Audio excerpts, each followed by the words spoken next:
E nós vamos então abrir as nossas Bíblias, Romanos capítulo de número 15, e nós faremos a leitura dos 13 primeiros versículos desse capítulo. Romanos capítulo de número 15, os 3 primeiros versículos. Nós estamos chegando ao final, das nossas reflexões aí na carta de Paulo aos Romanos, alguns domingos a mais pela frente, e eu espero que essa carta esteja sendo para você tão edificante quanto tem sido para mim, Cada mensagem preciosa que nós encontramos no texto bíblico, e é importante que a gente continue, atento a tudo aquilo que o apóstolo Paulo, inspirado por Deus, tem trabalhado e trazido à nossa vida. Então, Romanos, capítulo de número 15, os 13 primeiros versículos, o texto está projetado aqui, mas fique à vontade também para acompanhar na sua Bíblia. O texto bíblico diz assim: Ora, nós que somos fortes na fé, temos de suportar as debilidades dos fracos e não agradar a nós mesmos. Portanto, cada um de nós agrade ao próximo, não no que é bom para a edificação. Porque também Cristo não agradou a si mesmo, pelo contrário, como está escrito, os insultos dos que te insultavam caíram sobre mim. Pois tudo o que no passado foi escrito, para o nosso ensino foi escrito, a fim de que pela paciência e pela consolação das Escrituras tenhamos esperança.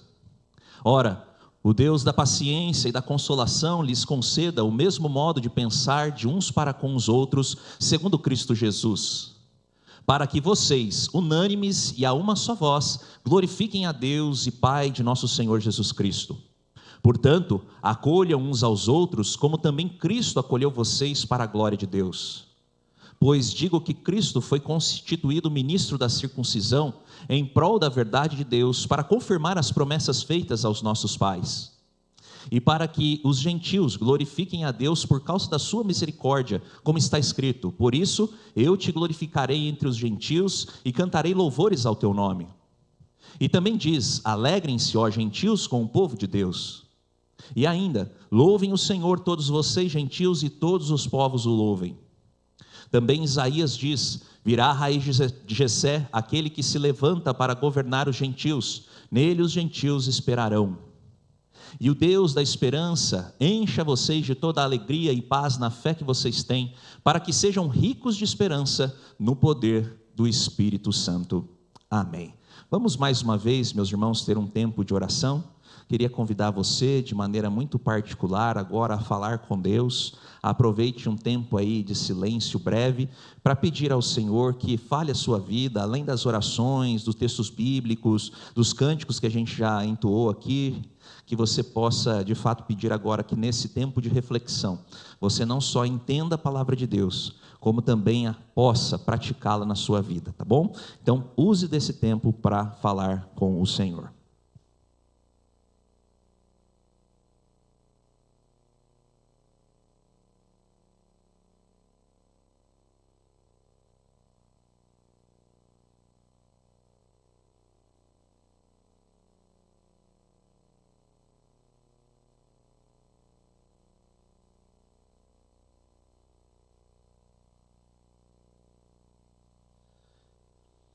Pai, nós queremos expressar a nossa gratidão ao Senhor por estarmos aqui esta noite, por podermos aproveitar de maneira muito oportuna a Tua presença entre nós, desfrutarmos dessa comunhão tão preciosa contigo, também, ó Pai, comunhão preciosa com os nossos irmãos e irmãs.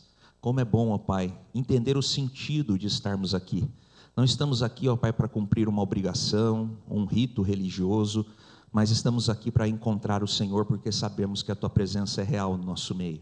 E que nessa noite, ó Pai, nós possamos também experimentar do Teu poder na nossa vida. Que a Tua palavra, que aquilo que o Senhor tem como recado para cada um de nós, possa não somente dar sentido à nossa existência, como também possa transformar aquilo que há de errado em nós, e para que nós também nos aproximemos daquilo que o Senhor espera de cada um, aquilo que o Senhor nos criou para sermos, ó. Que nos apete, mas reconciliados em Cristo Jesus, que o Senhor nos leve para mais próximos uns dos outros, mas também para mais próximo de Ti, ó Pai. Abençoa esse momento, que seja um tempo especial na Tua presença e que entendamos a Tua voz mas também possamos agir no sentido de vivermos ações que glorifiquem o Teu nome. Abençoa, Pai, esse tempo, essa é a nossa oração, no nome de Jesus. Amém. Meus irmãos e irmãs, eu queria começar a nossa reflexão com uma ilustração antiga e talvez não tão oportuna para os nossos dias, porque a medicina mudou muito, mas eu queria pegar o espírito dessa ilustração para que os irmãos pudessem compreender a mensagem dessa noite. Conta essa ilustração que certo homem foi visitar um hospital psiquiátrico de alta periculosidade, onde ficavam aqueles presos que eram diagnosticados com problemas psiquiátricos graves e eram então internados nesse hospital. E ele estava andando então dentro desse hospital e percebeu que o hospital tinha uma organização única, muito bem limpo, muito bem cuidado, as coisas no lugar, médicos ali trabalhando com eficiência, enfermeiros. Mas quando ele chegou na ala onde tinham lá os presos mais perigosos, com psicopatias graves, ele percebeu que existiam muitos pacientes presos e poucos guardas. E ele começou a ficar preocupado com aquilo, ele estava meio inseguro, porque também não existiam ali muitas coisas que impediam o acesso daqueles presos aos guardas, às pessoas que visitavam, aos enfermeiros, os médicos que trabalhavam. E quem estava conduzindo essa visita com ele era o diretor do hospital, e ele então se vira para o diretor e pergunta para o diretor: olha, vocês não têm medo que esses presos se unam e ataquem os guardas, criem uma rebelião, destruam o hospital, fujam? Vocês não têm medo, porque eles são violentos, estão aqui por conta dos seus crimes violentos, das suas psicopatias? Vocês não pensam assim que eles podem se juntar e fazer mal para vocês? E aí então o diretor, com um sorriso nos lábios, aquele sorriso meio debochado, ele vira para o homem que estava visitando ali o hospital psiquiátrico e disse: não, a gente não tem medo nenhum, porque as pessoas que a gente chama de loucas, elas não se unem. Eles nunca vão se unir para conseguir então formar uma rebelião e tomar esse hospital. Eu queria, com essa ilustração, fazer com que os irmãos percebessem a loucura que nós estamos vivendo nos nossos dias. Nós vivemos numa sociedade em que qualquer coisa, desde a mais simples até talvez das mais complicadas, tem feito da gente pessoas fragmentadas enquanto sociedade. Nunca na história do mundo o povo foi tão dividido, tão fragmentado, com tantas partições como nós temos nos nossos dias. Perceba, meus irmãos e irmãs, que nós temos hoje uma grande tecnologia que nos permite a aproximação que há tempos atrás não era possível. Mas mesmo essa grande tecnologia que faz com que a gente tenha maior acesso a pessoas, nós temos a cada dia mais vivido o isolamento, a intolerância, as divisões. Qualquer coisa se torna em uma atitude ou um pingo no copo de água para que a gente se separe, para que a gente se divida. E essa é a realidade que nós estamos vivenciando nos nossos dias. Mas eu queria chamar a sua atenção que Paulo ele é muito sábio para falar de coisas intelectuais, coisas profundas. Nós vimos uma parte densa de teologia, mas Paulo não se esquece que a teologia só faz sentido na vida das pessoas. E ao escrever a carta aos Romanos, ele percebe que além da teologia, ele precisa cuidar de relacionamentos. E quando nós chegamos no capítulo 14, e agora no capítulo 15, na semana passada, o seminarista Lucas já trouxe essa temática. Hoje, na verdade, o texto bíblico volta a falar sobre isso. O apóstolo Paulo percebe que a igreja vive de relacionamentos, e que a igreja precisa se nutrir dessas mensagens do ensino sobre relacionamentos. E hoje nós queríamos falar um pouco sobre a questão da unidade, daquilo não que nos divide, mas daquilo que nos une. Como nós podemos superar todas essas tensões que nós vivemos na atualidade, todos esses detalhes que a gente cria, uma montanha por causa de uma pedra, para que a gente consiga transpor esses muros, a fim de que de fato exista a unidade entre nós, apesar da nossa diversidade, apesar das nossas diferenças. A ideia nunca foi, Deus nunca falou isso no texto bíblico, nunca falará, também Jesus não falou isso. Nós não precisamos ser uniformes, ou seja, todos iguaizinhos. Nós precisamos ter unidade naquilo que Deus nos permitiu ser, diferentes uns dos outros, de etnias diferentes, de culturas diferentes, mas aproximados. E mais uma vez, meus irmãos e irmãs, o capítulo 14 e 15 vai trabalhar isso. Na semana passada, novamente eu digo, o seminarista Lucas já trabalhou no capítulo 14, a ideia de como muitas vezes nós não temos feito aquilo que deveríamos fazer enquanto comunidade. No texto bíblico, nós vemos aqui uma disputa entre dois grupos que acontecem de forma muito evidente dentro da carta de Paulo aos Romanos. Lembrando que Roma é o coração do Império Romano. Muitas pessoas iam para lá para seguir a sua vida, para fazer a sua vida, tinha muitas oportunidades em Roma, e dentro da igreja de Roma não era diferente. Nós tínhamos lá judeus cristãos, que aqui no texto bíblico são chamados de fracos. Por que fracos? Porque não sabiam aproveitar da liberdade de Deus, continuavam presos nos seus rituais, tinham dificuldade de aceitação das comidas que os gentios comiam, das comidas que eram sacrificadas nos mercados, tinham uma dificuldade com os dias também que acontecia do Império Romano, ou seja, a liberdade deles estava muito limitada à questão da religiosidade, ao ponto que Paulo também diz e escreve aos fortes, que eram os gentios que se convertiam ao cristianismo, e tinham maior facilidade de pegar o cristianismo na sua integralidade, porque já viviam num mundo secularizado, e entendiam que essa liberdade era uma liberdade que Cristo dava, para que eles pudessem viver a vida abundante. E Paulo escreve a esses fortes e esses fracos, mas principalmente aqui no capítulo 14 e 15, aos fortes, dizendo para eles: olha, vocês, na maturidade que vocês têm, não podem abandonar aqueles que são mais fracos. É como se Paulo estivesse dizendo, dentro da igreja, existem diferentes pessoas, maturidades diferentes, pessoas em estágios diferentes. Mas isso pouco importa, porque aquilo que nos une é muito maior. E nós que temos um pouquinho mais de maturidade, temos que estar sempre ajudando aqueles que têm um pouquinho mais de dificuldade a se aproximarem do Senhor. Então, meus irmãos e irmãs, nesse mundo tão fragmentado, Paulo nos ajuda a termos aqui alguns remédios para que nós possamos nos aproximar.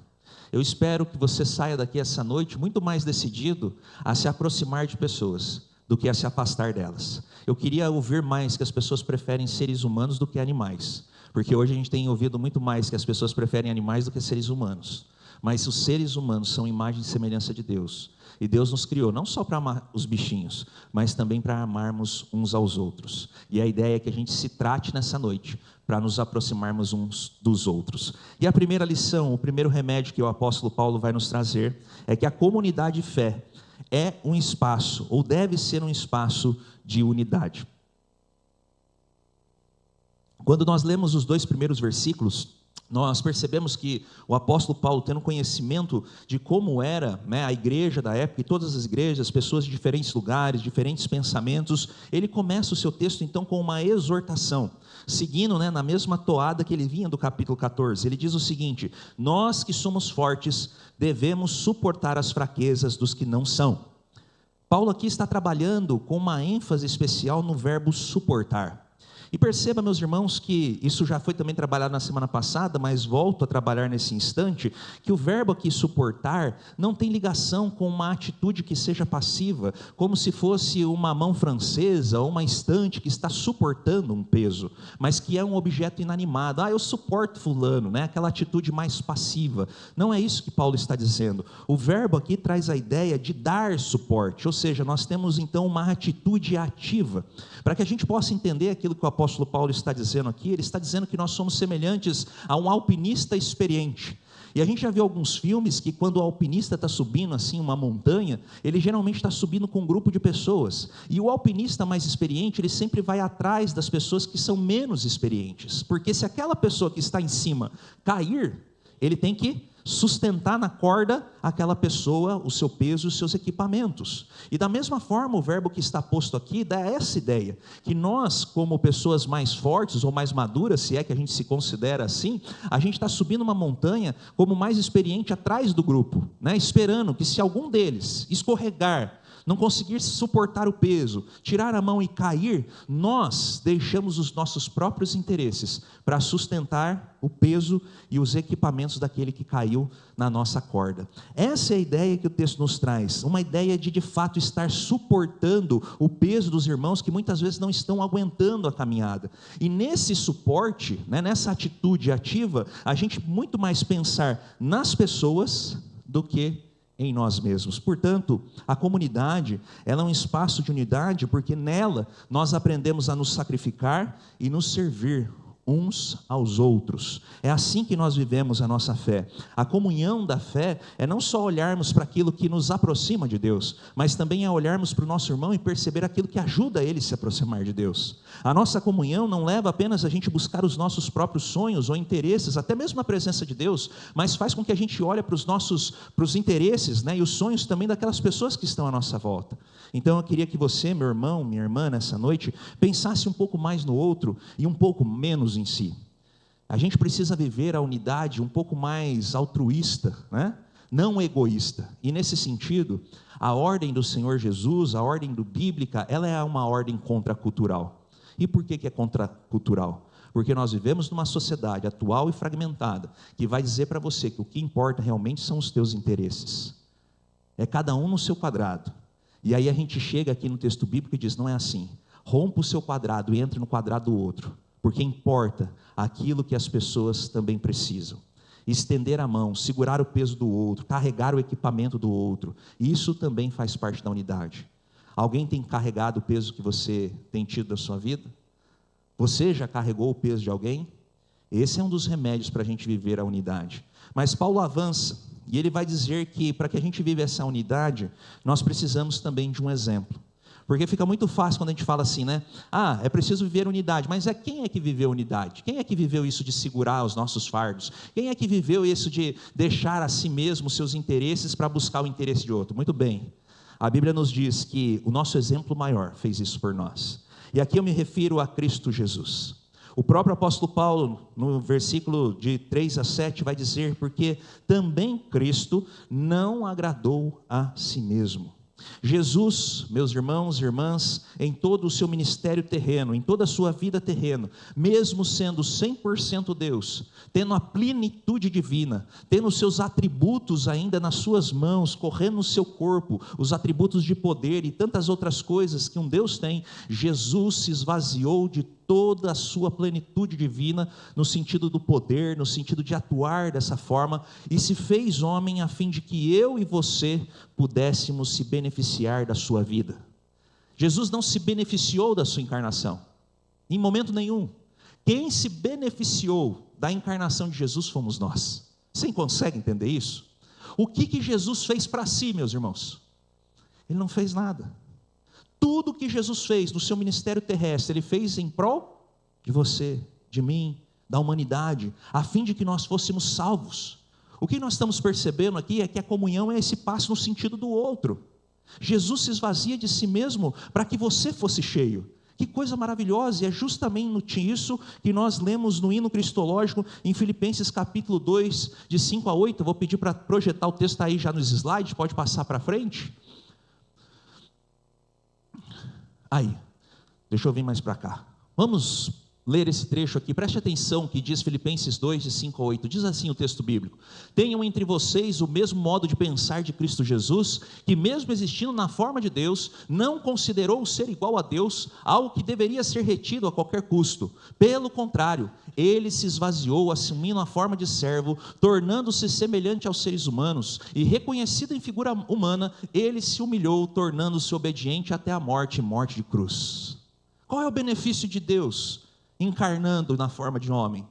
Ele se esvazia para que eu e você tivéssemos comunhão com Ele, para que nós fôssemos os beneficiados. Então eu pergunto a você, meus irmãos, se Jesus suportou na cruz todo o fardo dos nossos fracassos e os nossos pecados, se Jesus suportou na cruz e nos acolheu, mesmo nós sendo pecadores como nós somos, se Jesus nos abraçou na cruz e nos tornou filhos e filhas de Deus, será que nós não conseguimos superar as nossas diferenças para que nós sejamos um, assim como Cristo e o Pai são um? Será que aquilo que Jesus fez é maior do que aquilo que nós temos que fazer para derrubar os muros das nossas divisões? E você sabe quais são os muros, né? Hoje, talvez o mais conhecido entre nós é a política. Mas nós levantamos muros, e parece que a gente não consegue derrubar esses muros para que a gente tenha acesso ao outro que é semelhante a nós. E eu pergunto a vocês, meus irmãos, se Jesus na cruz olhou para o seu soldado ali que tinha enfiado a lança nele, que o crucificou, e falou para Deus ali numa oração breve: Pai, perdoa o que ele faz, porque ele não sabe o que está fazendo, nós não vamos conseguir fazer isso? Aí você pode dizer assim: mas pastor, Jesus é uma coisa, eu sou outra. Bom, então aí eu preciso te apresentar um segundo texto bíblico. Vou pedir para a Valéria colocar 1 João 3,16. Olha só o que 1 João 3,16 disse: nisto conhecemos o amor, que Cristo deu a sua vida por nós, portanto também nós devemos dar a nossa vida pelos outros. O que Cristo fez por nós, nós devemos fazer pelo outro. Irmão, irmã, se você não se esvaziar, você jamais vai conseguir viver em unidade. Se você não se esvaziar, se você não tiver a mesma mente de Cristo Jesus, a mesma atitude que Cristo Jesus, você vai continuar erguendo muros e não derrubando muros.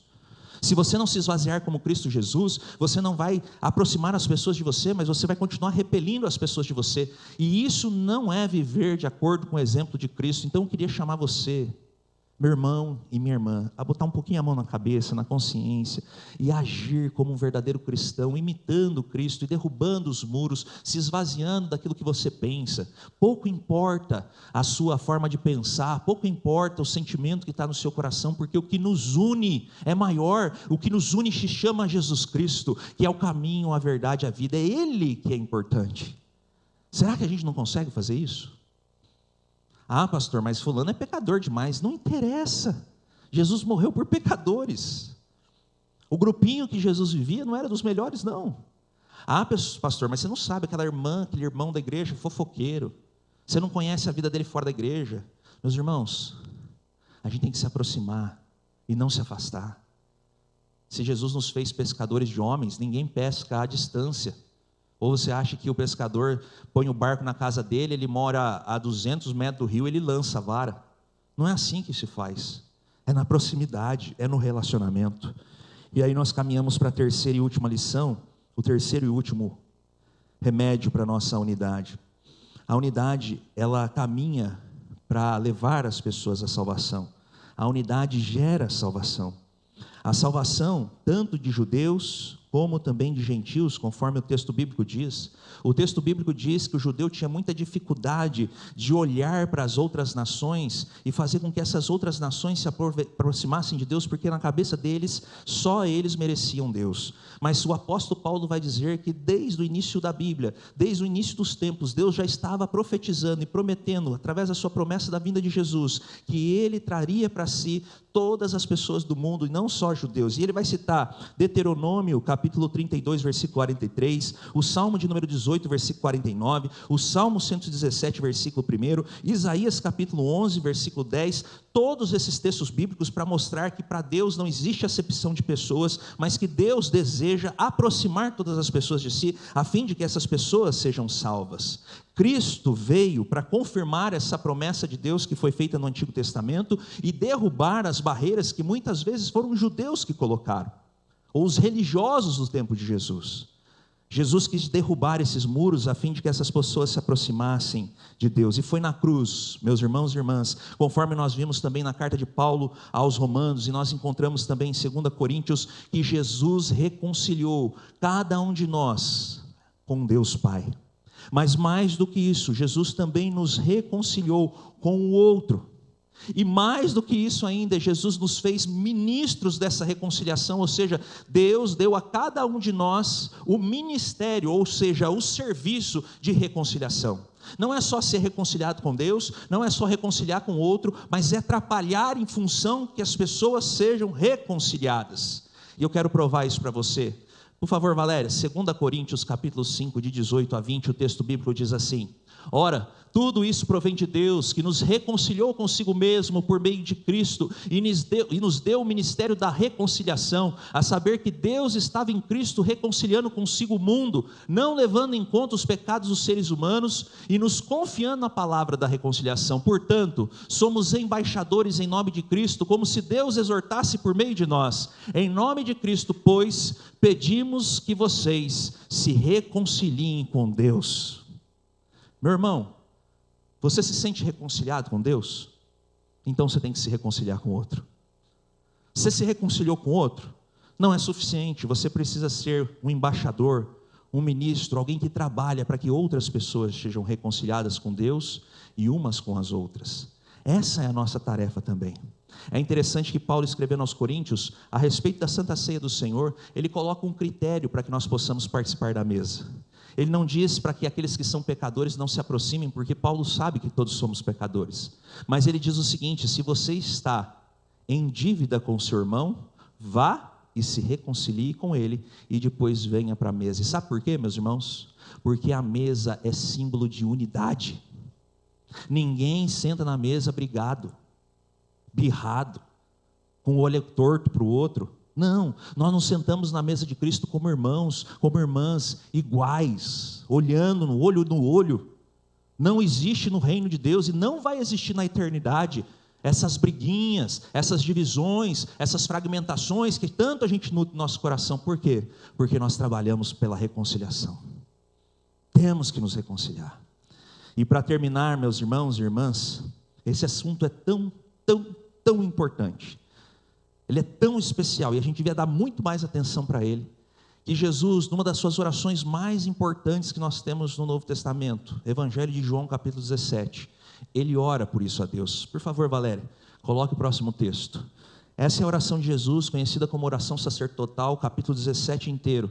E em determinado momento da sua oração, versículo 20 e 21, Jesus diz isso ao Pai: não peço somente por estes, mas também por aqueles que vierem a crer em mim, por meio da palavra que eles falarem, a fim de que todos sejam um.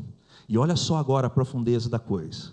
E como tu, ó Pai, estás em mim, e eu em ti, também eles estejam em nós, para que o mundo creia que tu me enviaste.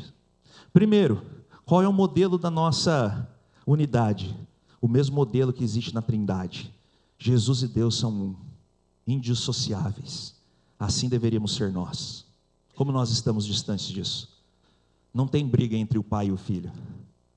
Tem colaboração para que o reino aconteça.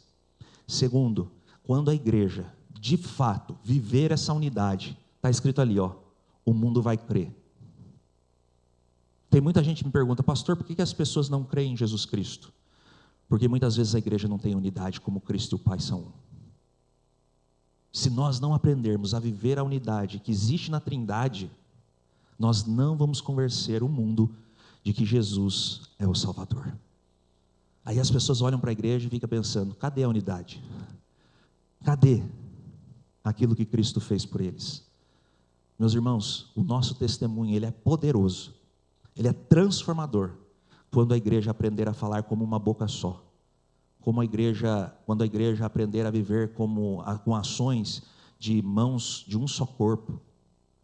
A igreja precisa dessa unidade que existe na Trindade, e quando ela viver isso, as pessoas virão quebrantadas para conhecerem aquele que de fato é o Salvador do mundo. É importante ou não buscarmos a unidade? Toda vez agora que você for brigar com alguém, eu vou jogar uma praga sobre você agora. Toda vez que você for brigar com alguém, que essa palavra venha na tua mente. Antes de você produzir divisão, você é um ministro da reconciliação. Onde você estiver, em vez de você jogar lenha na fogueira, que você pacifique as coisas e aproxime as pessoas umas das outras. Agora, quando você pensar naquela pessoa que te faz mal, que você não quer estar presente perto dela, que Deus te encha de sabedoria, de discernimento, de amor, de paciência, para que você também chegue perto dela, e que você busque unidade. Mesmo aquelas pessoas da igreja que você considera difíceis, mas que Cristo derrube os muros entre nós, mas que a gente não se esqueça também de ter umas marretas na mão para dar umas boas bordoadas desses muros. Que a gente, assim como Josué derrubou os muros de Jericó, a gente saia gritando aí que nem uns loucos para derrubar os muros dos nossos relacionamentos. E que Cristo faça da sua igreja um só corpo. Não só a igreja local, mas toda a igreja dele espalhada sobre toda a face da terra. Bem como também aqueles que ainda escutarão a palavra, como está ali, e vão crer que Jesus é o Filho de Deus. Que Deus abençoe você, meu irmão, minha irmã. Eu queria convidar nesse instante o conselho para vir até a frente, o Ministério de Música, e nós procederemos à Santa Ceia do Senhor.